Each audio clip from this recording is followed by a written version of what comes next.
All right, so here we are, and there's only three of us today, but it looks like Alan is first with Parler. Boy, Parler back in the news again. Yes. So Brian Krebs comes through with one of his occasionally good articles. Hmm. Um, Parler, of course, is now receiving DDoS protection from a company called DDoS Guard, having been dropped by Cloudflare. And DDoS Guard has a reputation for taking on questionable clients. It's a Russian based firm. Yep. And Where else could they go? Yeah. pardon? Where else could they have gone? Well, that's the thing, I suppose, yes. And DDoS Guard quite independently from recent political events. There's a fellow, something of an online agitator, who was looking into DDoS Guard and discovered that they are, even though it's a Russian company, legally domiciled in Scotland, and they have a shell company in Belize. And then, after some further digging, he realized that the company has something like 11,000 or yes, about 11,000 IP addresses, IPv4 and IPv6 addresses, and that about two-thirds of those addresses are associated with this company in the shell company in Belize. Well, they managed to get these IP addresses by appealing to the RIR, the Regional Internet Registry in for Latin America and the Caribbean, LACNIC. And so LACNIC assigned them all these IP addresses. But this fellow contacted LACNIC and told them that, hey, this company isn't actually in Belize. It doesn't actually have any employees in Belize. It's just a shell company. You should take away their IP addresses. And so that's exactly what LACNIC did. And Hmm. now DDoS Guard has lost thousands, over 8,000 of its IP addresses, including the IP address that was being used for Parler. Ha! So what So you're now their describing is the capability is really severely impaired. I don't know if they've already gotten new IP addresses. I don't know what they're doing next, but clearly they have a problem on their hands. so this is the left wing bias censoring the right, crushing our Yes, freedom on the internet. exactly. Censorship, pure and simple. That's right. I'm all for it. All right. Anyway, that's pretty cool. This is I've done this before. When you try to take sites down, it's hard to do. That's why people keep going on Twitter and saying Cloudflare needs to take these places down. And I guess Cloudflare is starting to take down more places, but if you hit the proxy, that's probably not really generally considered to be the right place to go. But anyway, in this case, they'll punish the proxy server and maybe they'll have to stop hosting sites like that. Of course, Yeah, the other this question is is where are they actually hosted, and nobody knows because the whole right. point of these proxy servers is you can't find the original server. Right. Well, this just goes to show that sometimes even the most advanced technical attacks are far less powerful than the legal attack. Oh yes, yeah, and I think that's the point. And this is, I think, what we're all having to do. I used to be an advocate of the free speech on the internet, just let everybody do everything. And I think all of us over the last few years have come to realize, that's just not going to work. Right. There's a bunch of content on the internet that is just so harmful, like telling everybody that the election is stolen and there is no coronavirus, that we can't just let free speech reign unchecked anymore. Yes, I think it's time to let the utopian visions of the 1990s go to bed. Well, I'm guess so, but this means we need to like develop a comic book code for the internet or a bunch of censors or a bunch of rules. Because I have some sympathy for Facebook, not that often, but they did say, well, you have to tell us what to do then. Pass some rules, pass some laws. Don't just tell us remove the bad stuff and not tell us what the bad stuff is. How are we supposed to do that? Yeah, well, we can talk about Section 230 in the future, and I think we should at some point. Well, sure. I wouldn't mind talking a little bit about it now. I mean, Section 230 means they're not responsible for what their users put up, the way a newspaper is. Mm-hmm. But I mean, newspapers, I guess, are only. That's true. I guess you could say they should be subject to the same censorship as like newspaper or ABC News. And that is basically a certain decency law. You can't swear. And then I think generally just people can sue. So your legal department tries to judge, are we likely to get sued for doing this? Maybe that would be enough. It's an interesting Oh, idea. yeah. I don't know. I have Well, to read up some more on Section 230 myself. yeah, what's that? I have to read up on Section 230 Yeah, myself. I've read a couple things about it, and it's certainly a big topic. A lot of people want to modify it. Yes. Anyway, then this came up in class last night, and I thought it was pretty funny. Somebody sent me this. A student in class last night said, "Hey, I can't see my Flash shot anymore. Where do I find a browser that will still run Flash?" And I said, "Well, you could go here and here." And another student said, "Why are you telling him that? Stop running Flash. Are you insane? Flash isn't safe." And I said, "Well, yeah, there's that." And then this turned out that apparently there are railroads in China running on Flash. Oh my gosh. So the railroad has stopped because the railroad control system is running Flash. So they fixed it by finding a pirate Flash version to run. So they totally did what this student wanted to do, which security experts would say don't do. But anyway, that's the thing. Tons of people will use this technology, right? And when it goes away, everything will stop. You theoretically can replace Flash with HTML5, but you have to rebuild all the content. There's not like a translator that will take your Flash and turn it into HTML5. So anyway, I thought that was pretty funny. And what I said, of course, if you want to use Flash, then you should put it in your malware machine, like a Linux-based machine that doesn't have anything important on it. The thing you use to do dangerous things, like BitTorrent and download malware. It shouldn't be on your main system anymore. Mm-hmm. But anyway, certainly you should see Flash as like a dirty, dangerous thing to use, only for a special purpose, not something you casually use all over the internet the way we used to. Anyway, and now we got passwords. The average American password can be hacked in under an hour because people tend to make passwords 5 or less characters long. What websites let you use a password that short? All the websites I use make it at least 8. Yeah, but even with 8, it's not that high of complexity. Because people will cheat. People may use the word password, but we all know that they'll make the P capital, they'll make the A, the at sign, the 5 or S's into 5s. Like that's known. You mean people know that? I'm going to have to change my passwords. Those things are known that the lazy person who just wants to meet compliance will do and then call it a win. Yeah. So with that knowledge, it just makes password crackings easier because you can mask. You can make better masks to crack passwords quickly. So in an hour, can you crack like an 8-letter password if it's a dictionary word, if it's random characters, or what? Random characters probably take a little longer, but anything that's like alphanumeric should probably be done under an hour. These guys say anything up to 10 characters they can hack in under an hour. That's cool. That's pretty bad. Well, yeah, that's why I'm using a password manager now, which is what you should do. Yep. And it will automatically create like a 25-character random password. That's the thing to do. That is the thing to do. Yep. I still have on my to-do list to build a hashcat monster. Absolutely. If you can do 10 in an hour, yeah, that's pretty awesome. You would totally get in everybody's account there. Mm-hmm. And the thing is, I don't really do that for passwords that I have to type in on my mobile phone.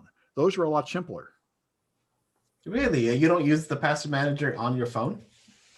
No, I haven't figured out how to do that yet. Maybe I'm going to have to. Yeah, I do that for Bitwarden. Have exactly the kind of passwords these guys are telling me not to have. Something simple enough that I can tap it in with my thumb, Yeah, no, I use a password manager on both. Bitwarden syncs between my browser and my phone. Well, if I need to log into something from my phone, it'll still have that same long password from the browser. Yeah, well, I've been hacked before for doing things like this, and I might get hacked again. I remember somebody said, I have VPN. I say, oh, you don't need a VPN. But now that I think about it, I did get hacked last year at DEF CON. And if I had been using a VPN, that wouldn't have happened. So maybe I shouldn't just rush into saying you don't need a VPN. It's just I don't care when I get hacked that much. Gotcha. That makes it. See, that's the difference. Yeah. Anyway, all right. So now we got, oh, yes, this GPS stuff. This looked pretty exciting. Yeah, this is a really interesting article analysis by IEEE Spectrum. And it's a long read, but I had no idea that this was going on. Apparently, the U.S. military is conducting extensive tests on GPS jamming in preparation for some kind of future conflict in which American military equipment is not able to use GPS. And so what's been going on is for the past decade or so, the US military has been performing these GPS jamming experiments on production, so to speak. And this has affected civilian aircraft that are trying to navigate using GPS. As a matter of fact, during just a 6-month period in 2017, there were 173 instances of lost or intermittent GPS experienced by civilian aircraft, including a number of commercial passenger jets. In August of 2018, there was a passenger aircraft in Idaho that was flying in low visibility, and its GPS interference was so bad that it was going to fly straight into a mountain if not for the air traffic control catching it in time and telling them to change course. Mm. So this is a rather alarming situation. There are other instances too where this GPS interference was pretty bad, and other instances where it wasn't so bad. But you have to wonder, there's all this talk about the Internet of Things causing deaths or malware causing deaths. It may end up that what happens is the US military, by jamming GPS, causes deaths. Yes, it might. I mean, it seems like, I mean, I've seen before maps where they say don't fly over a military base. Right. Stuff we're doing there might affect you, but it sounds like they're not containing it to just the base.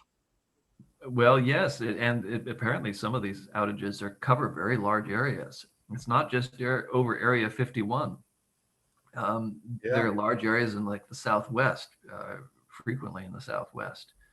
Yeah, it does sound like they need to knock this off or warn people better or something. Yeah, and apparently they do sometimes issue warnings, but these are the kinds of warnings that pilots usually ignore because usually there's no consequence to it. So they don't even realize that there's something wrong because they're relying on the autopiloting of these very sophisticated navigation systems on these planes. And they should, because those are quite reliable 99.99% of the time. Yeah. Well, it's good that this comes out and there ought to be some countermeasure implemented. Yeah. Yeah, good. All right. And this one I thought was another, there's always these endless DDoS amplification attacks.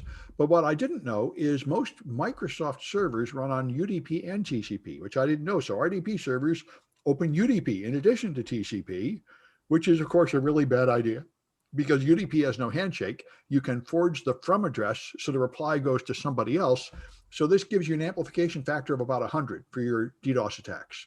You bounce off people's UDP servers, of which there are thousands available, and a bunch of other protocols. So there's just these UDP-based protocols.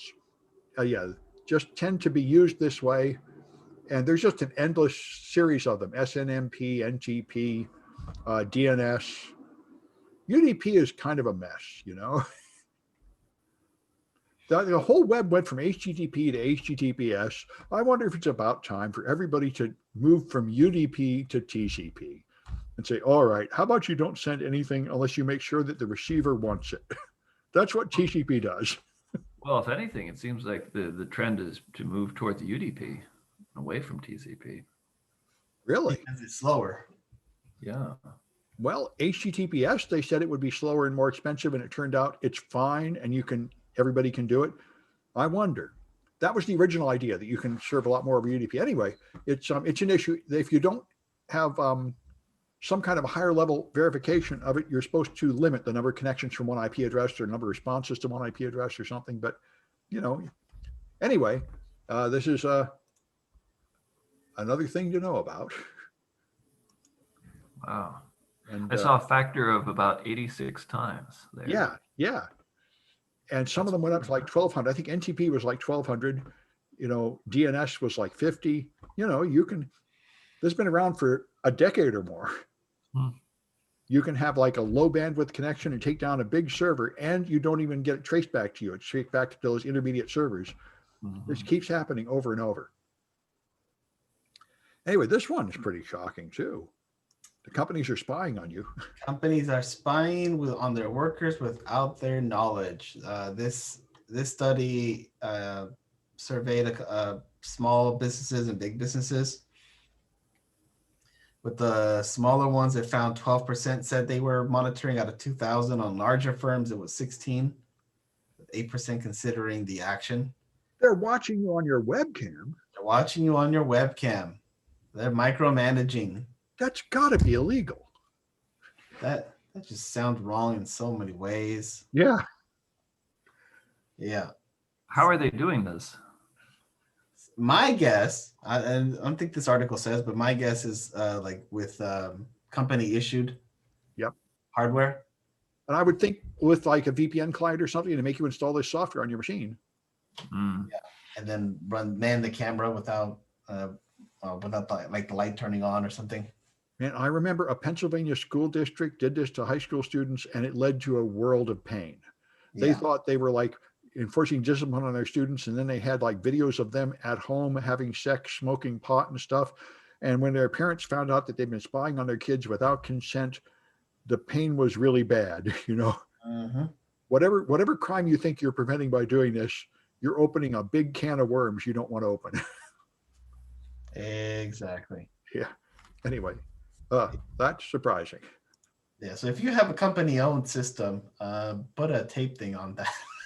Yeah, whatever. I have a cover on mine. I have a piece of folded up paper I put on it when I'm not using it. That should just be everybody's habit. Yep. Because you never really know that thing is turned off. Yep.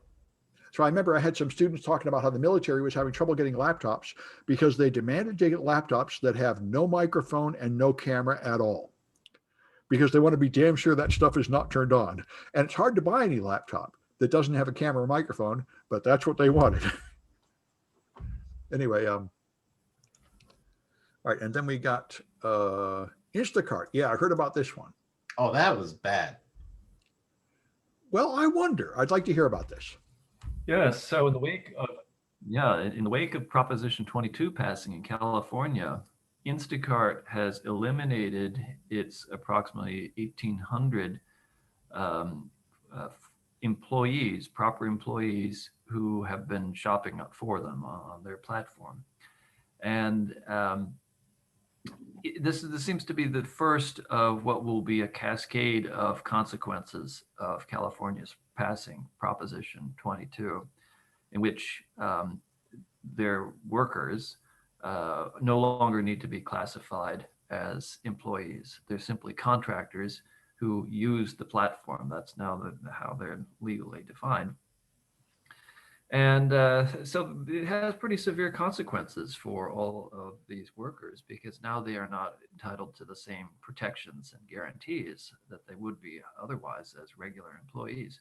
But it's also a boon to these companies because now their labor expenses are significantly lower.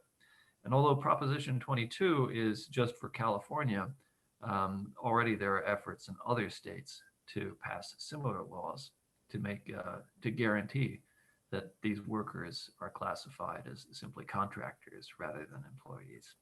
Now, I'm confused. I thought it was always the case that gig workers were just contractors, and the debate was to make them employees and get them benefits. Right. And so the California legislature passed some rules to make them employees. Right. And Proposition 22 undid that. Right. And Instacart, for whatever reason, was a year ago or so, made these workers proper employees in anticipation of those changes. But now that they realize that's not necessary, I guess they're unrolling those changes. Well, also they're saying what's happening is grocery stores are using their own employees instead of having the Instacart shoppers. Yes, for pickups, for customer pickups at the store. Or just to hand off. Yeah, but I mean, anyway, that's why it wasn't clear here that this is exactly evil. But with the point of the article was saying they're specifically firing the unionized workers. And that probably would be illegal if that's really true. Right. But it's a very small number of unionized workers. And they really fired like 20% of their staff. So, I mean, it sounds like their business is just shrinking. Well, interestingly, they're going to be filing an IPO later this year. Oh, And uh, after the elections, after Proposition 22 passed, all of these companies that are publicly traded saw their share values shoot up, because now it means that they're effectively uh, um, like labor platforms rather than they are ride share platforms or grocery shopping platforms. So they're more like an employment agency or temp agency yeah. than they are a company that does ride hailing or does grocery deliveries, Yeah. which is a completely different business model for them. But this is how they can finally turn a profit. This is how Uber can finally stop hemorrhaging billions of dollars per quarter. I see Kaitlyn made it. I'm going to put her links back up. This is Oh, great. excellent. Yes. Yeah. Sorry about that, everyone. I had a very important meeting. Of course, of course. Singing another sea shanty. No. McDonald's is bringing back to make ribs for a while. So. Oh, there you go. Yes. Yeah. Priorities. Yeah. Are you done with the Instacart, Alan? Yes. Okay, good. Well, let's go to a couple of Kaitlyn's then. The Raspberry Pi here.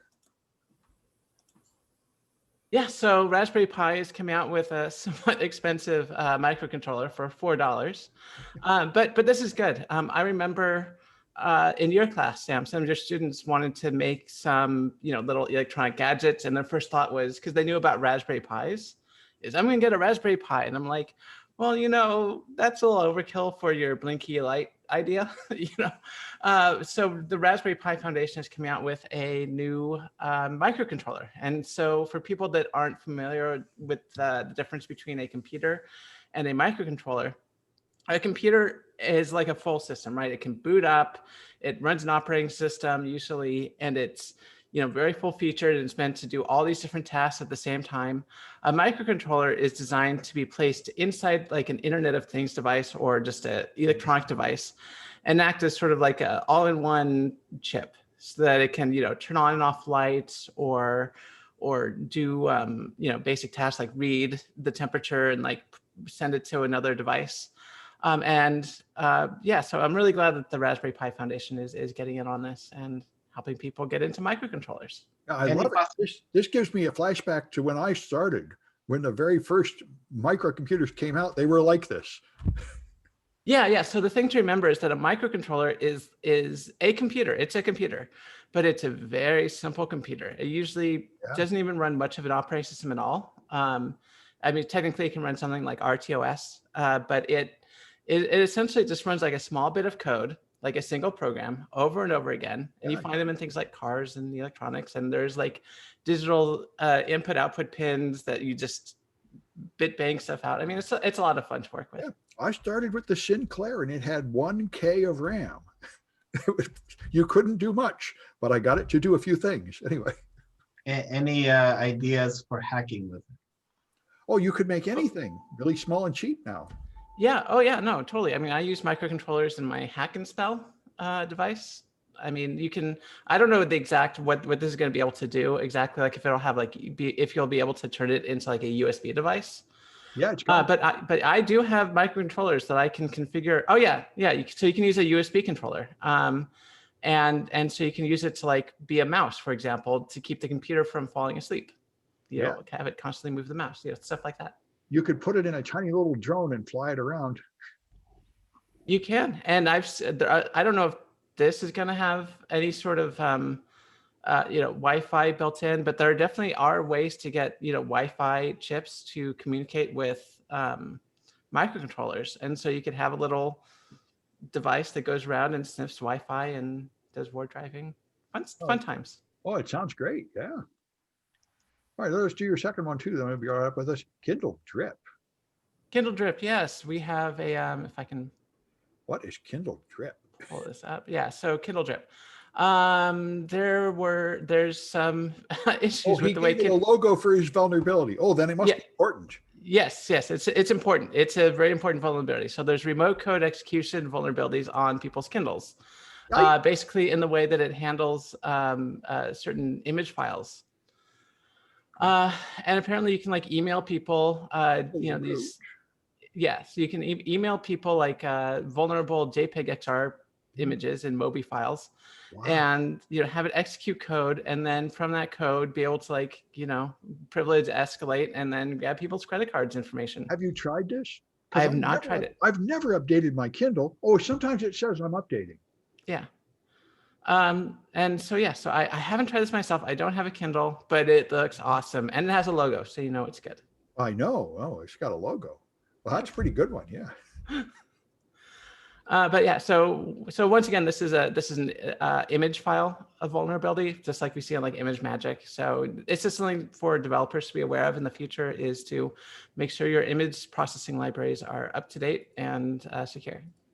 So you'd have to get them to download a malicious book or visit a malicious web page with an image on it on their Kindle. No, I think you can actually just send a book to them. Like you Here, can have this book. This will be great. Yeah, no, you can send it to them, so they don't have to go anywhere. It's and you can figure it out too. It's like name_random_string@kindle.com. And if you know their name, and you can send them books that'll automatically get downloaded and run malicious code. Fun times. Awesome. Yeah. See, that was so I think we're down to the spying. I guess we're down to the third one here, huh? We just did Instacart. Oh, okay. Well, then let's just do your third one and we'll carry on. Agit Pie. Yeah, I love this article. Gigantic asshole. Excuse me. Sorry, YouTube. Agit Pie is officially gone. Good riddance. Time of your life. And so people who don't know, Agit Pie is a highly controversial figure who was responsible for overturning net neutrality. He was the main advocate for getting rid of that. And he did a dance about ending net neutrality. They forgot to complain about the dance. Anyway, go ahead. Yeah. No, they did a dance. They loved it. That was his big thing, ending net neutrality, even though it was highly unpopular.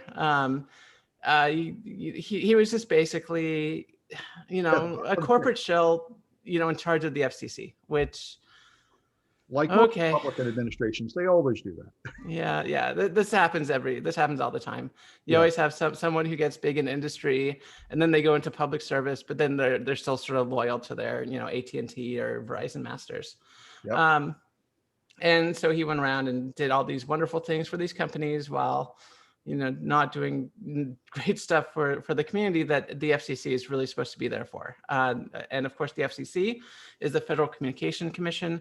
They're in charge of public communications. So this means everything from the internet to radio. And the reason we have this is, of course, these are public infrastructures, right?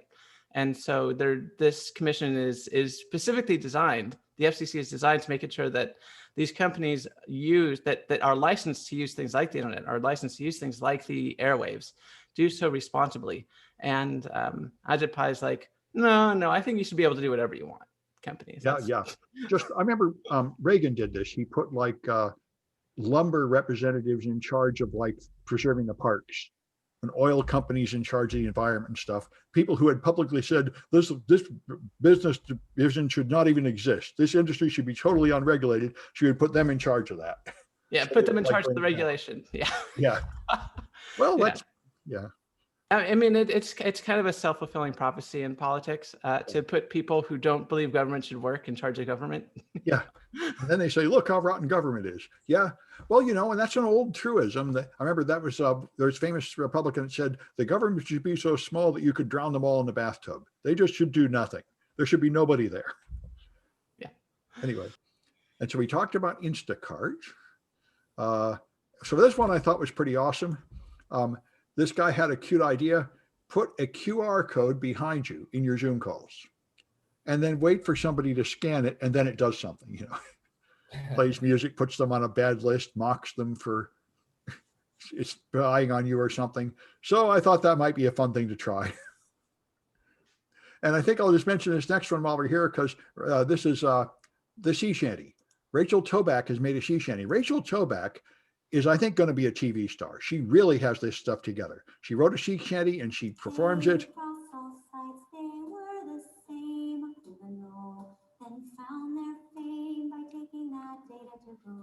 And she has background singers. She really is, I think, got a future of being like a media celebrity in the world of of cybersecurity. She won the DEF CON social engineering contest. She made a consulting company just to deal with social engineering, and she appears on TV shows and hacks into newscasters' accounts and steals their stuff on live TV and stuff. So she's a real crowd pleaser. If you get a chance to see her talks, they're a lot of fun. So now she's got a sea shanty about protecting your passwords. So anyway, and the last one here, this thing. Oh yeah, Irvin and I have been playing with this. This is very interesting. The interplanetary file system, now accessible through Brave. Yeah. Sam already has a file up. I do. That you can get at that address. It Yep. definitely works when you have updated Brave and you've enabled IPFS. And there's also a whole panel to show you what's happening and what files do you have, what nodes are you connected to, how much of that decentralized network do you have. For example, Sam now has 14 megabytes, and there is some traffic that's happening in the back. Yep. With 2,000 blocks now. You can see who you're connected to. I'm connected to like 239 people. So it's running like BitTorrent in your browser, connecting with all these people, sharing God knows what, including my silly picture. And what could possibly go wrong? Well, that's what I wondered. I wondered if I'm going to get hacked or something, because basically this is like running BitTorrent through my browser. My machine is acting as a server. That's why I immediately thought somebody would. The security implications sound pretty dire. So we've been reading the documents and trying to figure it out. There are different ways to set it up. Mine is actually listening on my machine with an open port, but you can make it so it all goes through like a proxy server. But yeah, here's stuff. It's sending stuff and receiving stuff through my browser. God knows what it is. How do you search for content? You have to have the link. It's like Tor. You have to have this link, which is this ridiculous long link in base 58. And that link links to the hash of the file. Yep. So you address it by content.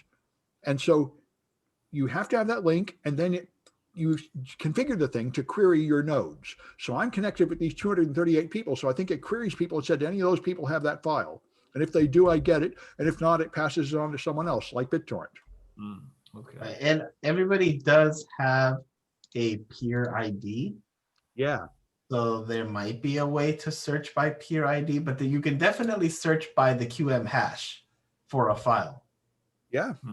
And I can see the files on my machine. Now, the only thing it shows on my machine is the file I made and published. But I have a lot of other files my machine is picking up and serving forward to fragments of files. I don't know what they are. Like here's XKCD. I went here and found XKCD, of course, jumped on this because of course they would. And they have served all the XKCD comics through interplanetary file systems. So you can eventually get them here. There. Of course. And the thing I noticed is now, if my machine is turned off, people can still see that file. It's being loaded from other people's caches. So if you wanted to delete a file, I think you can't. But I did find an option in here to delete your file, and I don't know what that does. Maybe it sends some request through the network to please delete this file. And I guess that would delete it most places, but probably not really all places. Right. And they say that when your cache gets full, it will throw away the old stuff. So I guess if you publish a file with this and then nobody looks at it for a couple months, it will be gone. It will just fade away. That's why it's pretty interesting. What's the maximum file size? I don't think there is one.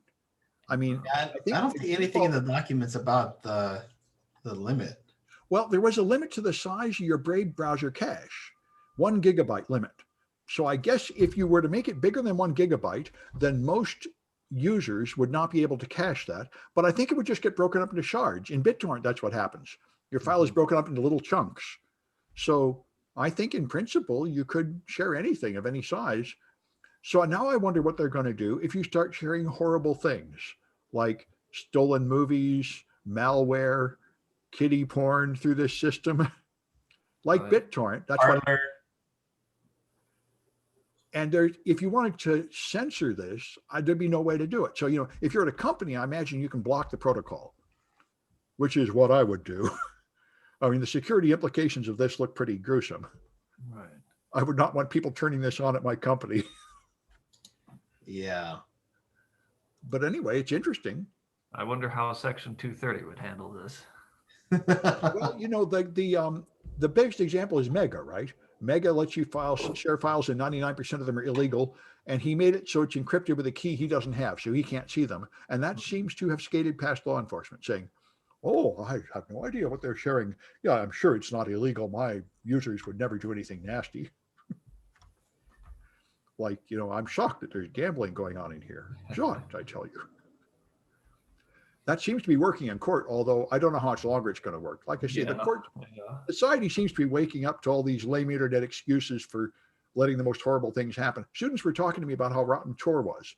And I said, well, you know, I think a lot of people figured out, like I did, and like MIT did, that Tor sounds good until you actually look what's going over Tor. And then you say, do I really want to help this go on? I mean, there's one guy in Egypt protesting his government and 1,000 people downloading kiddie porn. So am I really helping the world by running this Tor node? So, you know, I think we're all coming up to a huge reckoning about the filth on the internet, which has just gotten out of hand. Yeah. Anyway, I think that's it. Any more comments? None forthcoming. I'll stop this recording. No comments from me. All right.